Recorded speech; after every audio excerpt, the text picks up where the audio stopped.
The Lives of the Saints by Father Alban Butler, November 19th. Saint Elizabeth of Hungary widow, AD 1231.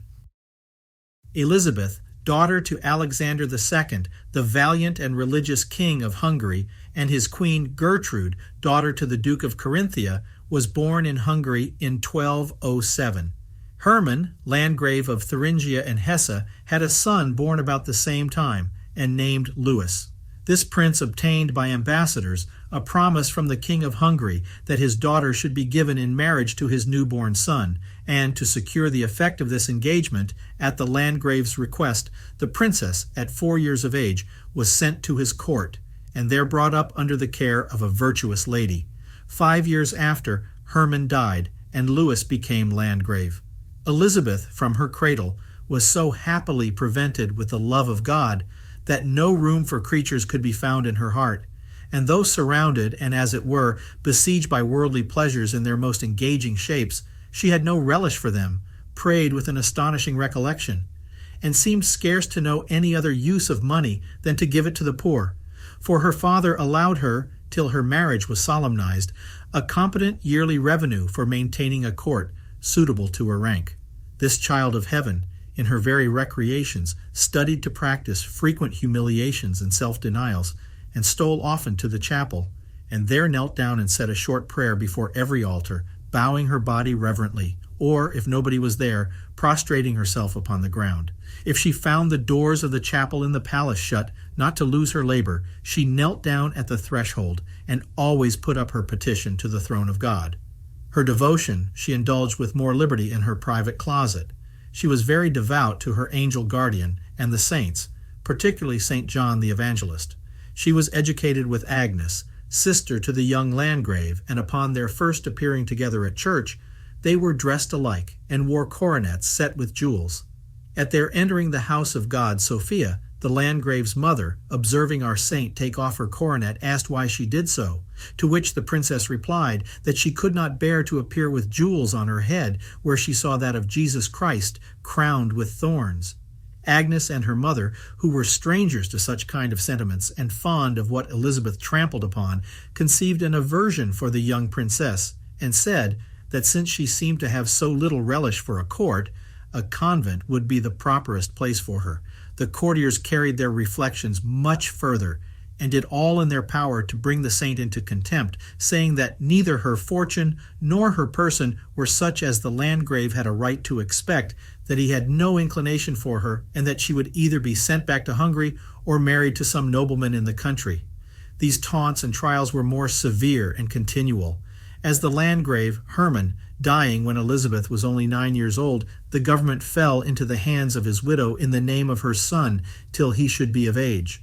These persecutions and injuries were to the saint occasions of the greatest spiritual advantages, for by them she daily learned a more perfect contempt of all earthly things, to which the heavenly lover exhorts his spouse, saying, "Hearken, daughter, forget thy people." She learned also the evangelical hatred of herself and crucifixion of self-love, by which she was enabled to say with the apostles, "Behold, we have left all things." In this entire disengagement of her heart, she learned to take up her cross and follow Christ by the exercise of meekness, humility, patience, and charity towards unjust persecutors, and to cleave to God by the closest union of her soul to Him by resignation, love, and prayer, contemning herself and esteeming the vanity of the world as filth and dung. She desired to please God only, and in this spirit she was wont to pray, "O sovereign spouse of my soul, never suffer me to love anything but in Thee or for Thee. May everything which tends not to Thee be bitter and painful, and Thy will alone sweet. May Thy will be always mine. As in heaven Thy will is punctually performed, so may it be done on earth by all creatures, particularly in me and by me. And as love requires a union, an entire resignation of all things into the hands of the beloved, I give up my whole self to Thee without reserve. In my heart I renounce all riches and pomp. If I had many worlds, I would leave them all to adhere to Thee alone in poverty and nakedness of spirit, as Thou madest Thyself poor for me. O spouse of my heart, so great is the love I bear Thee, and holy poverty for Thy sake, that with joy I leave all that I am, that I may be transformed into Thee, and that abandoned state so amiable to Thee. The saint was in her 14th year when Louis, the young landgrave, returned home after a long absence on account of his education. A dress in martial exercises and other great accomplishments introduced the young prince into the world with a mighty reputation. But nothing was so remarkable in him as a sincere love of piety. The eminent virtue of Elizabeth gave him the highest esteem for her person. However, he seldom saw or spoke to her, even in public, and never in private, till the question was one day put to him what his thoughts were with regard to marrying her, and he was told what rumors were spread in the court to her disadvantage. Hereat he expressed much displeasure, and said that he prized her virtue above all the mountains of gold and rubies that the world could afford. Forthwith he sent her by a nobleman a glass, garnished with precious stones of inestimable value, with 2 crystals opening on each side, in the one of which was a looking-glass. On the other, a figure of Christ crucified was most curiously wrought. And not long after he solemnized his marriage with her, and the ceremony was performed with the utmost pomp and with extraordinary public rejoicings. The stream of public applause followed the favor of the prince. The whole court expressed the most profound veneration for the saint, and all the clouds which had so long hung over her head were at once dispersed. Conrad of Marburg, a most holy and learned priest, and an eloquent, pathetic preacher, whose disinterestedness and love of holy poverty, mortified life, and extraordinary devotion and spirit of prayer, rendered him a model to the clergy of that age, was the person whom she chose for her spiritual director, and to his advice she submitted herself in all things relating to her spiritual concerns. This holy and experienced guide, observing how deep root the seeds of virtue had taken in her soul, applied himself by cultivating them to conduct her to the summit of Christian perfection, and encouraged her in the path of mortification and penance, but was obliged often to moderate her corporal austerities by the precept of obedience. The Landgrave also reposed an entire confidence in Conrad, and gave this holy man the privilege of disposing of all ecclesiastical benefices in the prince's gift. Elizabeth, with her pious husband's consent, often rose in the night to pray, and consecrated great part of her time to her devotions, insomuch that on Sundays and holidays she never allowed herself much leisure to dress herself. The rest of her time, which was not spent in prayer or reading, she devoted to works of charity, and to spinning or carding wool, in which she would only work very coarse wool, for the use of the poor or of the Franciscan friars. The mysteries of the life and sufferings of our Savior were the subjects of her most tender and daily meditation. Weighing of what importance prayer and mortification or penance are in a spiritual life, she studied to make her prayer virtually continual by breaking forth into fervent acts of compunction and divine love amidst all her employments. The austerity of her life surpassed that of recluses. When she sat at table, next to the Landgrave, to dissemble her abstinence from flesh and savory dishes, she used to deceive the attention of others by discoursing with the guests, or with the prince, carving for others, sending her maids upon errands, often changing her plates, and 1,000 other artifices. Her meal frequently consisted only of bread and honey, or a dry crust, with a cup of the smallest wine, or the like, especially when she dined privately in her chamber, with 2 maids who voluntarily followed her rules as to diet. She never ate but what came out of her own kitchen, that she might be sure nothing was mixed contrary to the severe rules she had laid down, and this kitchen she kept out of her own private purse, not to be the least charge to her husband. She was a great enemy to rich apparel, though in compliance to the Landgrave, she on certain public occasions conformed in some degree to the fashions of the court. When ambassadors came from her father, the King of Hungary, her husband desired her not to appear in that homely apparel which she usually wore, but she prevailed upon him to suffer it, and God was pleased to give so extraordinary a gracefulness to her person, that the ambassadors were exceedingly struck at the comeliness and majesty of the appearance she made. In the absence of her husband, she commonly wore only coarse cloth, not dyed, but in the natural color of the wool, such as the poor people used. She so strongly recommended to her maids of honor simplicity of dress, penance, and assiduous prayer, that several of them were warmed into an imitation of her virtues, but they could only follow her at a distance, for she seemed inimitable in her heroic practices, especially in her profound humility, with which she courted the most mortifying humiliations. In attending the poor and the sick, she cheerfully washed and cleansed the most filthy sores and waited on those that were infected with the most loathsome diseases. Her alms seemed at all times to nave no bounds, in which the good Landgrave rejoiced exceedingly and gave her full liberty. In 1225, Germany being severely visited by a famine, she exhausted the treasury and distributed her whole crop of corn amongst those who felt the weight of that calamity heaviest. The Landgrave was then in Apulia with the emperor, and at his return the officers of his household complained loudly to him of her profusion in favor of the poor. But the prince was so well assured of her piety and prudence that without examining into the matter, he asked if she had alienated his dominions. They answered, "No. As for her charities," said he, "they will entail upon us the divine blessings, and we shall not want so long as we suffer her to relieve the poor as she does."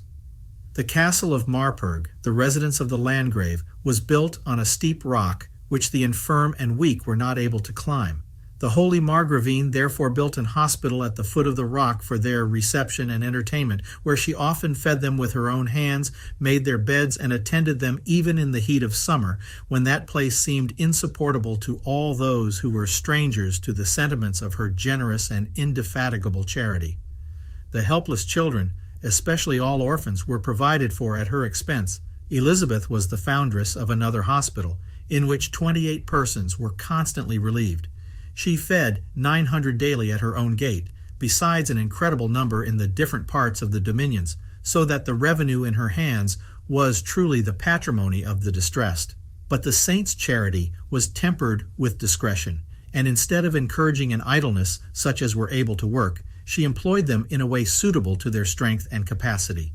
Her husband, edified and charmed with her extraordinary piety, not only approved of all she did, but was himself an imitator of her charity, devotion, and other virtues, insomuch that he is deservedly styled by historians the pious Landgrave.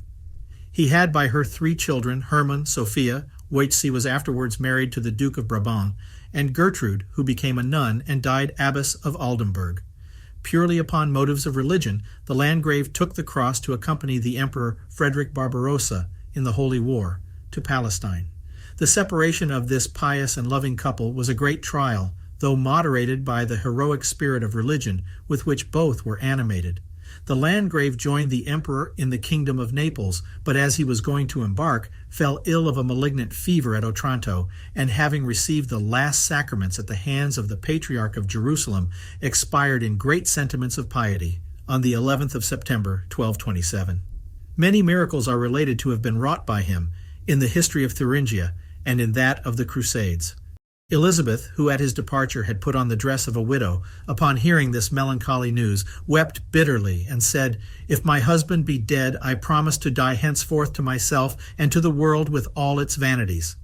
God himself was pleased to complete this her sacrifice by a train of other afflictions into which she fell, being a sensible instance of the instability of human things, in which nothing is more constant than an unsteadiness of fortune, the life of man being a perpetual scene of interludes, and virtue being his only support, a check to pride in prosperity, and a solid comfort in adversity. Envy, jealousy, and rancor all broke loose at once against the virtuous Landgravine, which, during her husband's life, for the great love and respect which he bore her, had been raked up and covered over as fire under the ashes. As pretenses are never wanting to cloak ambition, envy, and other passions, which never dare show themselves barefaced, it was alleged that the saint had squandered away the public revenue upon the poor, that the infant Hermann being unfit for the government of the state, it ought to be given to one who was able to defend and even extend the dominions of the Landgraviate, and that therefore Henry, younger brother to the late Landgrave, ought to be advanced to the principality. The mob being soothed by the fine speeches of certain powerful factious men, Henry got possession and turned Elizabeth out of the castle without furniture, provision, or necessaries for the support of nature, and all persons in the town were forbid to let her any lodgings.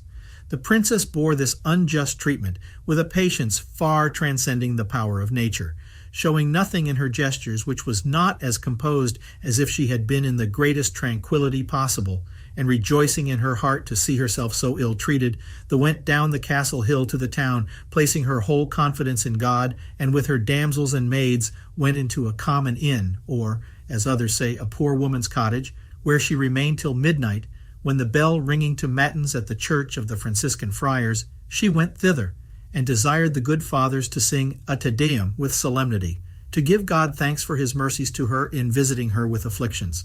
Though she sent about the next day, and used all her endeavors to procure some kind of lodging in the town, no one durst afford her any, for fear of the usurper and his associates. She stayed the whole day in the church of the friars, and at evening had the additional affliction to see her 3 children, whom their barbarous uncle had sent out of the castle, coming down the hill. She received them in the church porch with undaunted fortitude, but could not refrain from tenderly weeping to see the innocent babes so insensible of their condition as to smile upon her, rejoicing that they had recovered their mother. Reduced to the lowest ebb, she applied to a priest for relief, who received her into his little house, where she had but one straight poor chamber for herself, her maids, and children. Her enemies soon forced her from thence, so that, with thanks to those who had given her and hers some kind of shelter from the severities of a very sharp winter season, she returned to the inn or cottage. Thus she, who had entertained thousands of poor, could find no entertainment or harbor, and she, who had been a mother to so many infants and orphans of others, was glad to beg an alms for her own, and to receive it from her enemies. God failed not to comfort her in her distress, and she addressed herself to him in raptures of love, praying that she might be wholly converted into his love, and that his pure love might reign in her. Melting in the sweetness of divine love, she poured forth her soul in inflamed ejaculations, saying, for example, "Ah, my Lord and my God, may thou be all mine, and I all thine. What is this, my God and my love, thou all mine, and I all thine? Let me love thee, my God, above all things, and let me not love myself but for thee, and all other things in thee. Let me love thee with all my soul, with all my memory," etc. In these fervent aspirations, overflowing with interior joy, she sometimes fell into wonderful raptures which astonished Hentrude, a lady of honor, particularly beloved by her, and her companion in her devotions and mortifications. The Abbess of Kitzingen, in the Diocese of Würzburg, our saint's aunt, sister to her mother, hearing of her misfortunes, invited her to her monastery, and being extremely moved at the sight of her desolate condition and poverty, advised her to repair to her uncle, the Bishop of Bamberg, a man of great power, charity, and prudence. The bishop received her with many tears, which compassion drew from his eyes and from those of all the clergy that were with him, and provided for her a commodious house near his palace. His first views were, as she was young and beautiful, to endeavor to look out for a suitable party, that marrying some powerful prince, she might strengthen her interest and that of her family by a new alliance, which might enable her to recover her right. But such projects she entirely put a stop to, declaring it was her fixed resolution to devote herself to the divine service in a state of perpetual chastity. In the meantime, the body of her late husband, which had been buried at Otranto, was taken up, and the flesh being entirely consumed, the bones were put into a rich chest and carried into Germany. The hearse was attended by a great many princes and dukes, and by counts, barons, and knights without number, marching in martial order, with ensigns folded up, the mournful sound of drums, all covered with black, and other warlike instruments in like manner. Where some of these princes left the corpse to return home, the nobility of each country through which it passed took their place, and every night it was lodged in some church or monastery, where masses and dirges were said and gifts offered. When the funeral pomp approached Bamberg, the bishop went out with the clergy and monks in procession to meet it, having left the nobility and knights with the disconsolate pious Margravine. At the sight of the hearse, her grief was inexpressible. Yet, while there was not a dry eye in the church, she showed by restraining her sorrow how great command she had of her passions. Yet, when the chest was opened, her tears burst forth against her will. But recollecting herself in God, she gave thanks to his divine majesty for having so disposed of her honored husband as to take him into his eternal tabernacles so seasonably for himself, though to her severe trial. The corpse remained several days at Bamberg, during which the funeral rites were continued with the utmost solemnity, and it was then conducted with great state into Thuringia. The princess entreated the barons and knights that attended it to use their interest with her brother-in-law to do her justice, not blaming him for the treatment she had received, but imputing it to evil counselors. Fired with indignation at the indignities she had received, they engaged to neglect no means of restoring her to her right, so that it was necessary for her to moderate their resentment and to beg they would only use humble remonstrances. This they did, reproaching Henry for having brought so foul a blot and dishonor upon his house, and having violated all laws divine, civil, and natural, and broke the strongest ties of humanity. They conjured him by God, who beholds all things, and asked him in what point a weak woman, full of peace and piety, could offend him, and what innocent princely babes, who were his own blood, could have done, the tenderness of whose years made them very unfit to suffer such injuries. Ambition strangely steals a heart to all sentiments of justice, charity, or humanity. Yet these remonstrances, made by the chief barons of the principality, softened the heart of Henry, and he promised them to restore to Elizabeth her dower and all the rights of her widowhood, and even to put the government of the dominions into her hands. This last she voluntarily chose to renounce, provided it was reserved for her son. Hereupon she was conducted back to the castle out of which she had been expelled, and from that time Henry began to treat her as princess, and obsequiously executed whatever she intimated to be her pleasure. Yet her persecutions were often renewed till her death. The devout priest Conrad had attended her in great part of her travels, and returned to Marburg, which was his usual residence. Elizabeth, loathing the grandeur and dreading the distractions of the world, with his advice, bound herself by a vow which she made in his presence in the church of the Franciscans to observe the third rule of St. Francis, and secretly put on a little habit under her clothes.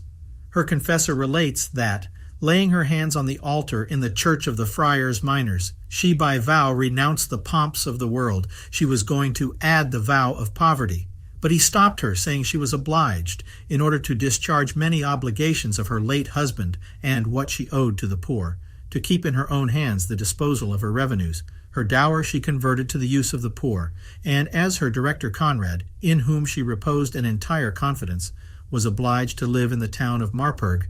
When she quitted her palace, she made that which was on the boundary of her husband's dominions her place of residence, living first in a little cottage near the town, while a house was building for her, in which she spent the last 3 years of her life in the most fervent practices of devotion, charity, and penance.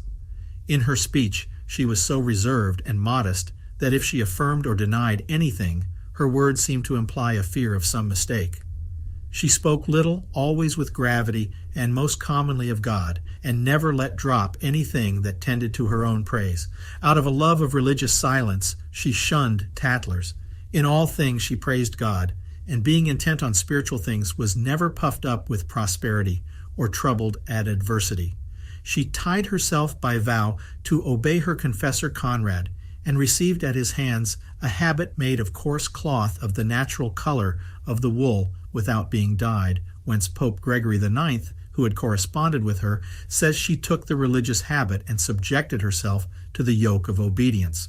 Thus she imitated the state of nuns, though by the advice of her confessor she remained a secular, that she might better dispose of her alms for the relief of the poor. Conrad, having observed that her attachment to her two principal maids, Isentrude and Gutta, seemed too strong, and an impediment to her spiritual progress, proposed to her to dismiss them, and without making any reply, she instantly obeyed him, though the sacrifice cost mutual tears. The saint, by spinning coarse wool, earned her own maintenance, and with her maids dressed her own victuals, which were chiefly herbs, bread, and water. While her hands were busy, in her heart she conversed with God. The King of Hungary, her father, earnestly invited her to his court, but she preferred a state of humiliation and suffering. She chose by preference to do every kind of service in attending the most loathsome lepers among the poor.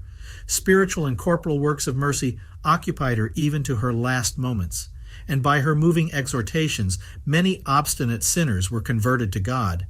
It seemed, indeed, impossible for anything to resist the eminent spirit of prayer with which she was endowed.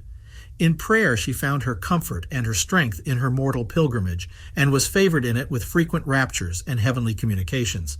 Her confessor Conrad assures us that when she returned from secret prayer, her countenance often seemed to dart forth rays of light from the divine conversation. Being forewarned by God of her approaching passage to eternity, which she mentioned to her confessor 4 days before she fell ill, as he assures us, she redoubled her fervor. By her last will made Christ her heir and his poor, made a general confession of her whole life on the 12th day, survived yet 4 days, received the last sacraments, and, to her last breath, ceased not to pray or to discourse in the most pathetic manner on the mysteries of the sacred life and sufferings of our Redeemer, and on his coming to judge us. The day of her happy death was on the 19th of November in 1231, in the 24th year of her age. Her venerable body was deposited in a chapel near the hospital which she had founded. Many sick persons were restored to health at her tomb, an account of which miracles Siegfried, Archbishop of Mentz, sent to Rome, having first caused them to be authenticated by a juridical examination before himself and others. Pope Gregory IX, after a long and mature discussion, performed the ceremony of her canonization on Whit Sunday in 1235, 4 years after her death. Siegfried, upon news hereof, appointed a day for the translation of Her Relics, which he performed at Marburg in 1236. The Emperor Frederick II would be present, took up the first stone of the saint's grave, and gave and placed on the shrine with his own hands a rich crown of gold.